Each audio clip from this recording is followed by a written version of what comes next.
کبھی سوچا اگر ہم بہت گنہگار ہوں اور اعمال کم ہوں تو کیا ہمارے لیے نجات کی کوئی امید باقی ہے؟ رسول اللہ صلی اللہ علیہ وآلہ وسلم نے ایک ایسی بات فرمائی جو دل کو سکون اور امید سے بھر دیتی ہے۔ حضرت انس رضی اللہ تعالیٰ عنہ سے روایت ہے کہ حضور نبی اکرم صلی اللہ علیہ وآلہ وسلم نے ارشاد فرمایا، ہر وہ شخص جہنم سے نکلے گا جس نے لا الہ الا اللہ کہا ہوگا اور اس کے دل میں جو کے دانے کے برابر بھی خیر ایمان ہوگا۔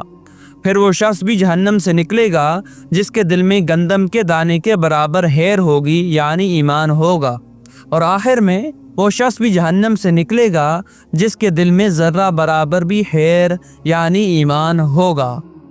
اللہ تبارک و تعالیٰ کے نبی حضور نبی اکرم صلی اللہ علیہ وآلہ وسلم نے ہمیں یہ خوشخبری دی کہ اگر دل میں تھوڑا سا بھی سچا ایمان موجود ہے تو ایک دن اللہ اس کو جہنم سے نکال لے گا۔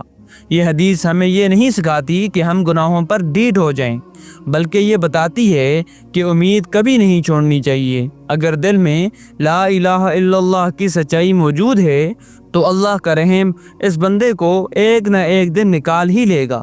یہ کلمہ صرف الفاظ نہیں، یہ اللہ سے تعلق کا اظہار ہے۔ یہ جتنی گہرائی سے دل میں ہوگا اتنی ہی جلدی نجات ممکن ہے۔ اگر آج بھی ہم گناہوں میں ڈوبے ہوئے ہیں تو مایوس نہ ہوں، بس لا الہ الا اللہ کو سچے دل سے اپنائیں، اللہ سے معافی مانگیں اور دل سے تھوڑی سی بھی خیر پیدا کریں، کیونکہ اللہ ایک ذرے کے برابر خیر پر بھی جہنم کے دروازے بند کر دیتا ہے۔ تو سوال یہ ہے، کیا ہمارے دل میں اتنی بھی خیر ہے جتنی ایک ذرہ؟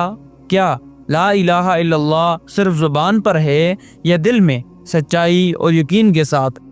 سوچئے اور کلمے کو دل سے زندہ کیجئے۔